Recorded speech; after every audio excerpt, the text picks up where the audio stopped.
Thank you for joining us again with BJ's and More. I'm Brian. I'm Jessie. Nice to see you again.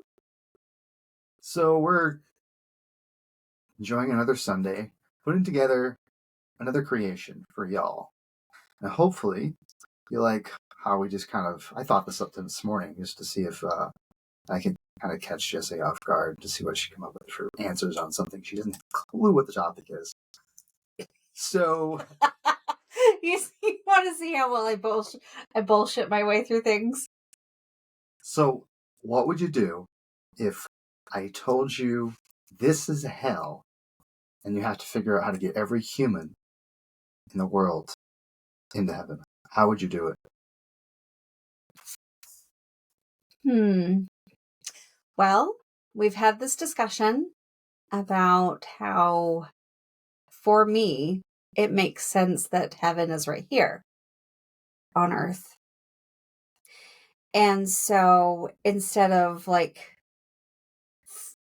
I think maybe what you're picturing is like me trying to physically save people, like we're in a shipwreck or something. I mean, we kind of are emotionally. That's exactly Yeah, the point. yeah. So what I would try to do is what we're doing currently, where we. Oh, excuse me. She needs more water. I need all the things. Coffee, air, everything. So I think what I would do is I would take the opportunity to talk to people as often as possible. Create more videos around mindset and what you can do to help yourself not feel like you're in hell. Because I think, for some people, myself included, at times, it felt like hell was a place I was carrying around with me. So you have to listen to each individual person to know what it is that they need to not feel like they're in hell anymore. Does that make sense? Yeah, it does. Now that you put things in different perspective for me, I didn't realize I had a choice to just have a good day or make a good day. You can't have it because it didn't put in the effort. So I have this thing I'm doing. Like I have a journal. I've been keeping a journal for collectively the last 20 years of my life. Different things and events that happened. I just started writing in this today. And I said, to become rich, one must be open-minded. Remember, thoughts are things, and the more you repeat things that are good, great things become due to effort and will. Yet free will was hijacked due to emotional injustice. So I feel like we're both on the same page because that's literally what I wrote in my book. It kind of that spins off of a conversation we had a couple weeks ago. You want to enlighten the audience? I think I want to listen to that recording first before I try. Okay. Yeah. Yeah. We take car rides, just drive around and talk out things that are just happen to pop in our mind. And it's amazing because I don't think in our other recording, did we publish that one where we talked about the Legos that I heard coming from your mouth? Yeah, I don't know if we published that one. No, we didn't publish that one. So what we'd like to do is drive around, talk, spitball ideas, and we just have some of the most amazing conversations that we have not ever had with other people. And I'm a writer. And excuse me. I find myself holding my breath and I don't know why. I gotta figure that out. Anybody with tips on that, please email us. I could use all the tips and all the help with my yawning issue because it's been a problem for me since I was a kid. And I feel like sometimes even more so around this dude because he's like almost like my safe space. So I'm totally relaxed and I don't think about like what I'm doing with my body because like I get around you and I just check out because I'm okay. Oh. Yeah. So what we were saying is sometimes as a writer, we all have our own processes and things that do it for us, that bring the ideas on. And I've never really had a process before. Like, I've found that sometimes I could just pick up a pen and write a story about this pen. I had a teacher in first grade and then again in fifth grade that helped me fundamentally just love language and reading and writing and everything about creativity. And so something very strange started happening to me when I met Brian, because when he and I are talking sometimes, and it's, I right now, like, I'm actively engaged in what we're doing. So it's not happening currently, but sometimes you will talk, and I've described this to you, so I'm explaining it to other people, but also to you as well, that when you talk to me, it's almost like there are imaginary Legos coming out of his mouth that just build the story in my head. And the story that I'm building has absolutely not a thing to do with what he's saying or what the subject matter of our conversation even is. But, like, out of nowhere, I'll just have this thing. And I'm like, brilliant, gotta write it down. And I'm like texting into my phone, and he suddenly thinks I'm not listening to him anymore. I'm like, no, I just gotta write this thing down. And I'm amazed by it. So, like, yeah, I don't know. Maybe you ought to pimp yourself out to other writers and see if they experience the same thing, because it's amazing. Oh. Yeah. Like, okay. I'm not saying pimp yourself out in other ways. I'm just saying go sit down with somebody and talk to them. Yeah. No, I hear what you're saying. Yeah. It makes sense. Mm-hmm. So I have another question. Okay.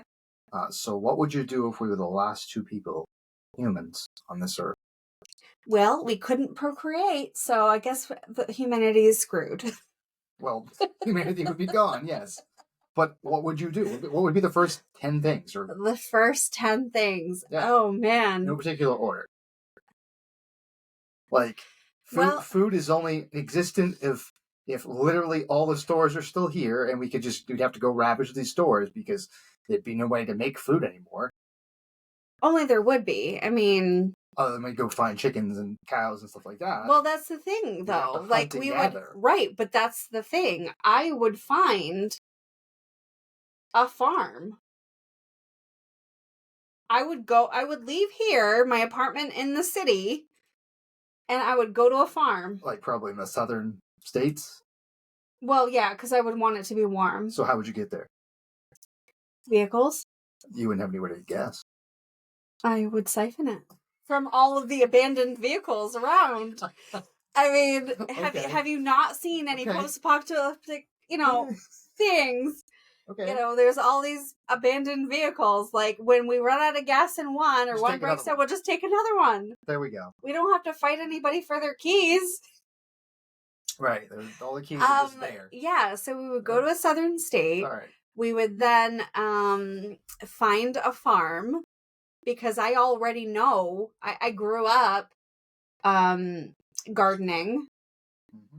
I mean, I don't know how to... How would we get the well to work? Because there's no power to pump the water up. We have life straws.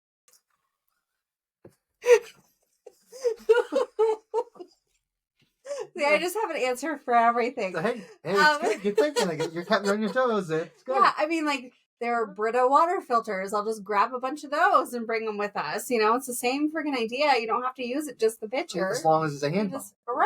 Right. Exactly. And I don't know how to take care of livestock, but I know how to take care of cats and dogs. So I'm pretty sure it's similar.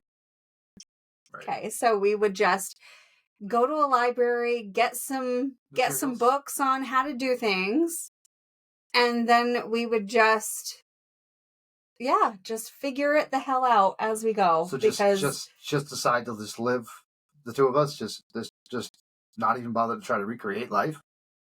well, considering the fact that that's not a possibility for my body anymore. Well, no, not in but it's a possibility for you. But I don't. If we were the only ones on the planet, then there isn't an option. Right. We create a digital life that could technically be there until infinity, until someone comes and picks it up.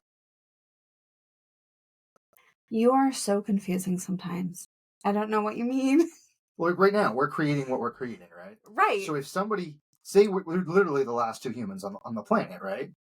They come and get our computer, it's like from outer space, some other spaceling comes in. Oh, what's this computer? Let's pick this up and let's see what's in it. Oh, these are the last two Earthlings, and they get to watch all this stuff because we created a way for another culture to be able to take our materials and see what. So like. they can learn from us still. They can learn from everybody when they're gone, regardless. Right. I just I thought the question was, what would I do if we were the last humans on Earth? So you're throwing your ideas, but the question was to me. It was. It was my answer, and I'm not done.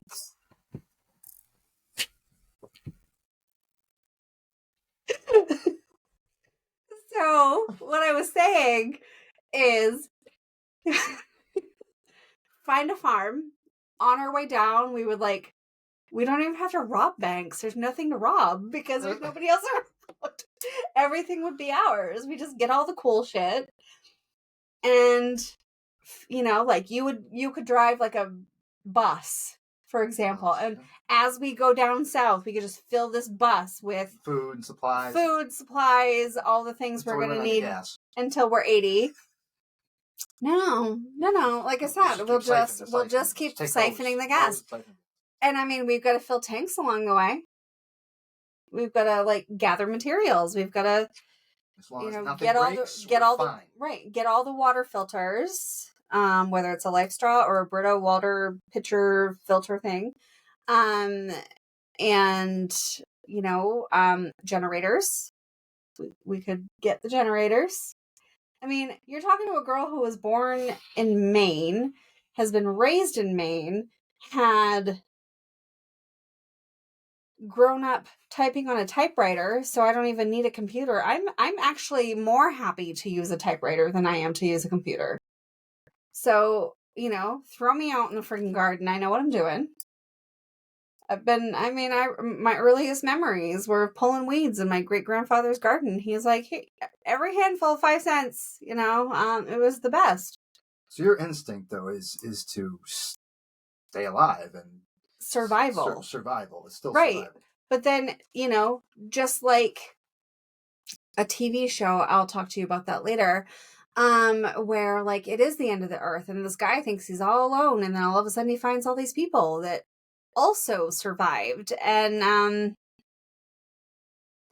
maybe I wouldn't be the cockiest person on the planet to believe I'm the only one. Maybe after I get this farm and I travel down south and I do everything I can to survive, maybe I'll find other people. You don't know.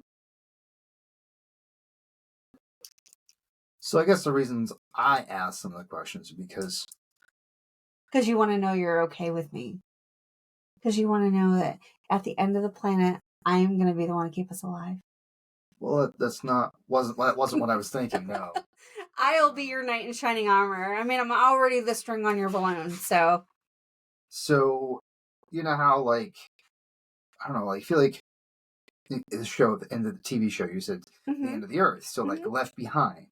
So that's kind of where I was kind of thinking back about when everything began for me, or when everything changed for me, is along the lines. I went into my kids' room. I was my two boys. I had at the time 16 and 8-year-old, 16 and 9-year-old. He was right in between the ages. Anyways, they were in their room, and I went in, and they had a bunch of stuff out. I was like, hey guys, clean your room up. We'll go do something fun for the day. So went back in like 10 or 15 minutes later. They're still playing video games. And I was looking at a toy, and it was a toy on the floor that was like something that my oldest son had when he was like 4 or 5 years old. I'm like, why do you still have that, dude? Like, you've had it for a decade. Like, just nobody uses it. Why is it even on the floor? And I said, why don't you just go ahead and give it to your sister? Or better yet, just get rid of it because she doesn't really need it in the house. Like, we've got enough toys. So, Right.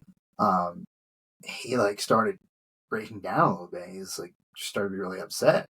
And I didn't even realize what I said. Like, I said, are you okay? Like, what did I say? And he's like, I don't want to lose my memory. And it like instantly in that moment, like hit me in the heart. I'm like, I don't want to lose your memory. Like, whoa, what did I miss? Like, I look around the whole room. In that whole room, I was like, wait a minute, where are all my memories? Where are all the memories I should have made with my kids? It's like, where are they? And I couldn't even remember anything. It was like an instant shock for me. Right. And like sometimes you don't realize how important things can be or are to you until you don't have them because you were so busy like powering through life. You didn't pause to enjoy anything. Yeah. I couldn't. I didn't have enough time. I legitimately didn't have time. It's like I think a lot of us in life spend a lot of time just doing, being, existing, but not realizing the actual impact we have on the other people around us. And even as so simple as like, I just was working a lot.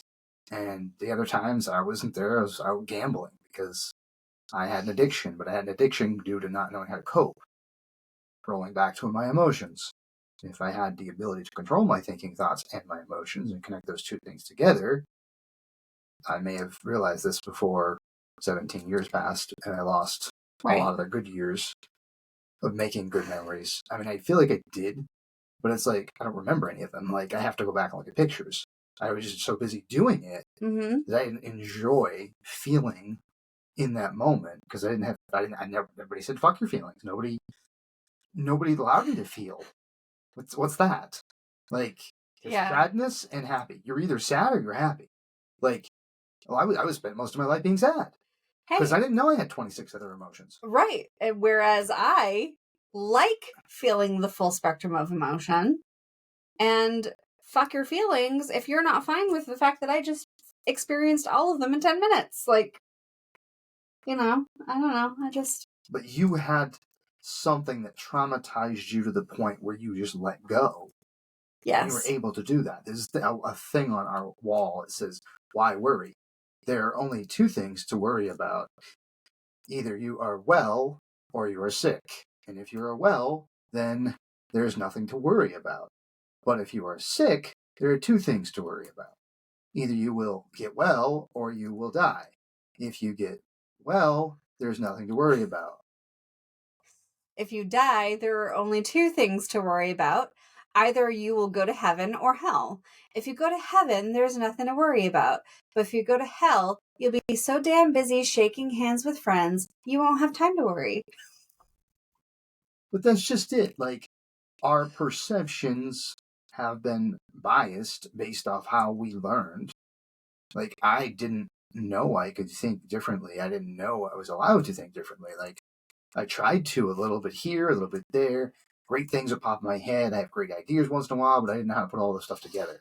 It's like this big mesh of a soup that literally didn't know how to put Humpty Dumpty back together again. I was just broken pieces until I met Jessie, and Jessie helped me along my way. And I feel like we both do that for each other, and it's just a great thing to have. Is it? I don't know. I agree. It's life has definitely been different than it was before. We were talking about feelings. So how would you feel if we were the last two people in the world? Like, how would that make you feel?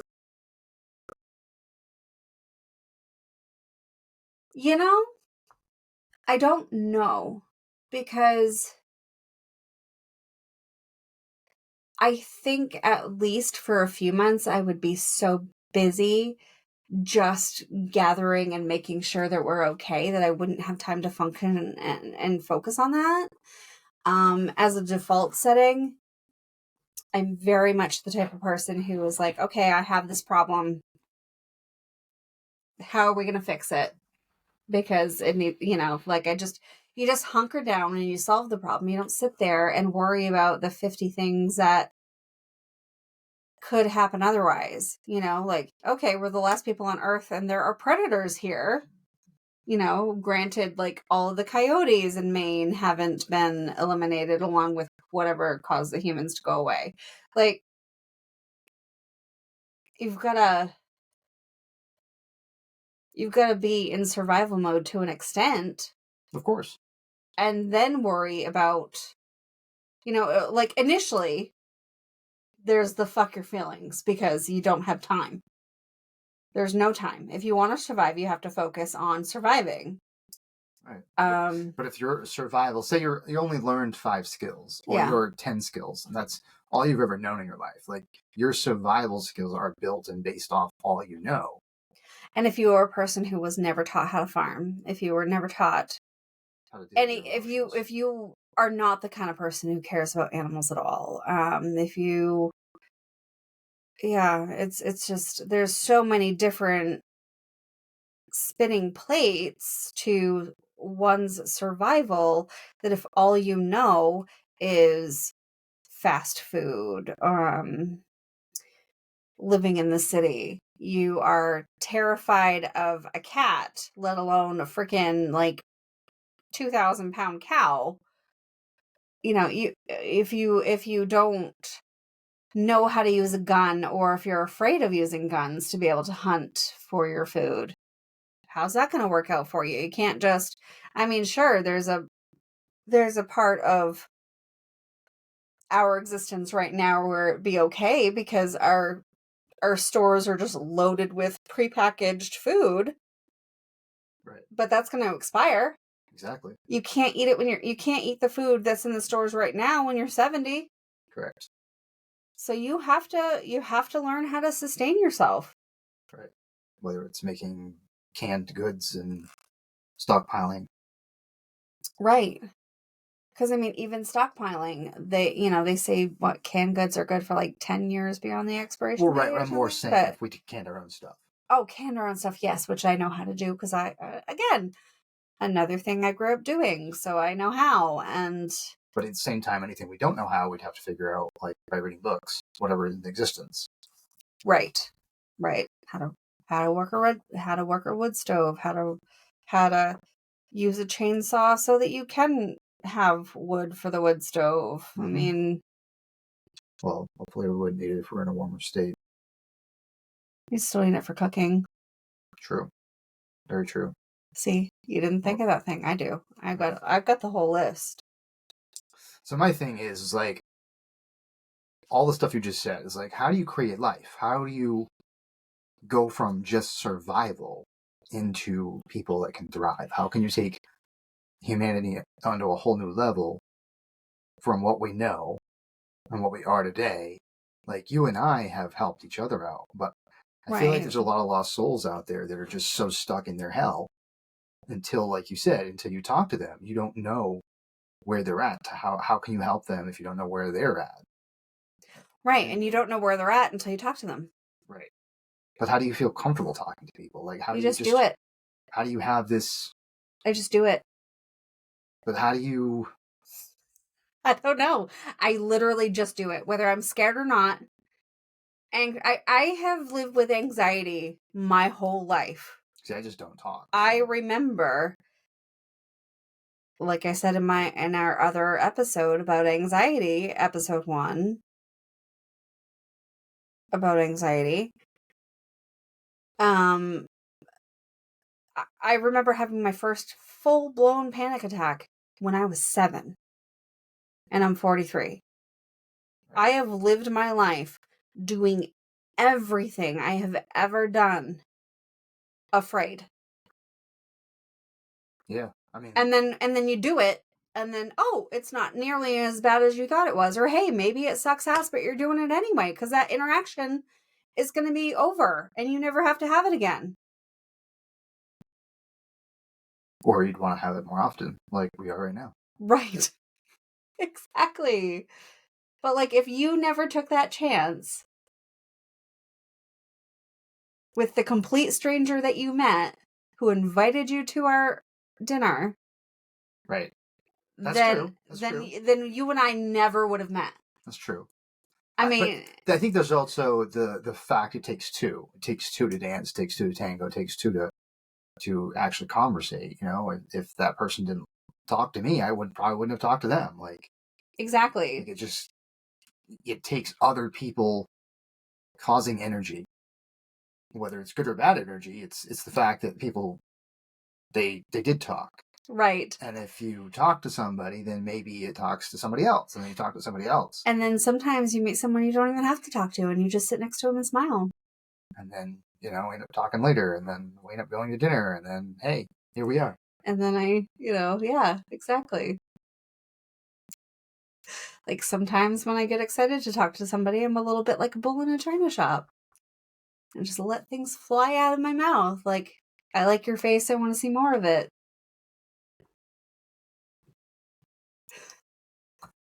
Yeah. Yeah.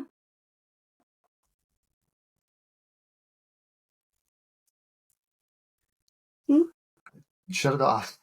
Oh. Pee break.